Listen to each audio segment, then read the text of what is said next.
ซาซิสุเลยกินนึกไก่เย้ามือเผอเนี่ยมันลักนึกไก่เขาเนี่ยมาญากินเอาโยเขาฮะญาสังไอเผอเนี่ยมามันลักนึกไก่เขาเนี่ยหลุดปั้นมือออกกาขึ้นมาไล่หมอกไล่ใส่ปานองใส่ปานอพอดเนี่ยขยักควันอะไรมามันลักนึกไก่นะปล่อยเลยพี่นั่งใครกินนึกไก่เนาะได้บ่นะจะน้องไม้ก็มีเลยมันขยักควันอะไรพูดลักแน่ดุนมือไปแล้วเหรอไล่มาเฮ้ไล่ว่ามากินจ้องกันน้องมากินจ้องกันเรื่องอะไรยอมคึกปีเจอออกมาปั่นกระพองแล้ว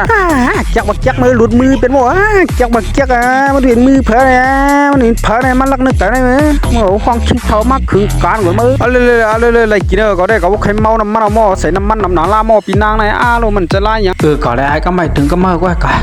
เอามือสองคนจวกเขาก็เอาอะไรมาสองอันก็เหนียวมาอย่าหม้อก็ดีเก่าเลยปีสองกินเสียเกี่ยวมาคึกปีจะว่าเหมือนเนื้อไก่ลิ้นหวานอย่าหม้อน่ะมากกว่านี้เมื่อก่อนนี้มือสองคนจวกเขาไว้เลยมาสองอันก็ได้เอามาเลยให้พอเมื่อเลยมาสองอันมาปั่นก็อันน่ะสองอันเอาสองอันก็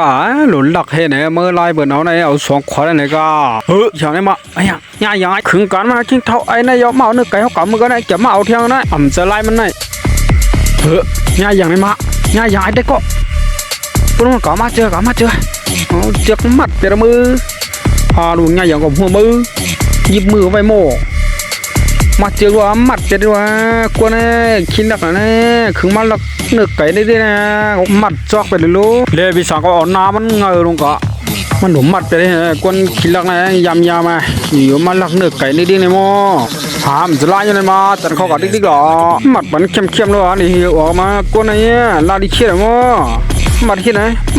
ไอ้ยามือก็ดิบิดอ่ะอารมณ์จะไล่ยังไงมาหรือหาตั้งไฟมากำยับปลาเก๋าในจังไหนนะไอ้ขาวต่อยกับฟองมากระตั้งหลับเป็ดเก๋ามัดไห่มันเข้มเลยมัดไว้ดีๆก็อยู่ต้องหน่อยควันขับมันดีๆด้วยต้องปล่อยต้องข้าขำพัดเฮ็ดแถวข้าขำลากแถวข้าปล่อยข้าให้แล้วมันอะไรบ้างหลุดปล่อยบ้างคนขี้ลักนายหลุดสวนกี่มันมาก็อยู่ต้องหน่อควันขับมันก็ไม่ปีศาจก็หน้าตามดีเอาวิวมียามาเฮ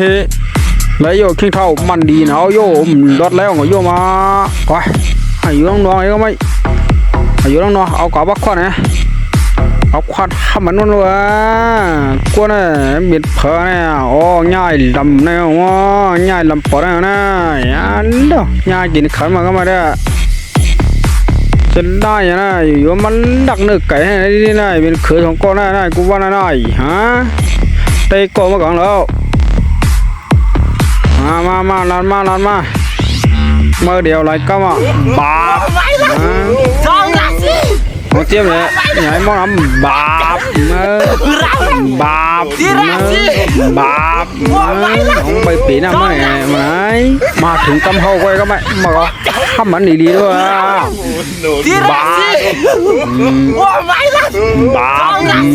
ปมาเนื้อไก่ห้าก็ไม่มีกินไข่มาไหนด้วยให้หนีเอากายอยู่ด้วยเดี๋ยววันไหนไม่เฮ็ดแถวหน้านะไม่เฮ็ดจะไหนแถวหน้าว่าไม่เฮ็ดแถวปอได้เป็น2 ปอก้อยเขาวงยักษ์เขาเราเลี้ยงเก่าอินหรอทำไรบ้างกำจับยางกำมือจะไล่อยู่มันลังนึกแต่นะที่สองปันโอกินโอเคปันเจอกำเลย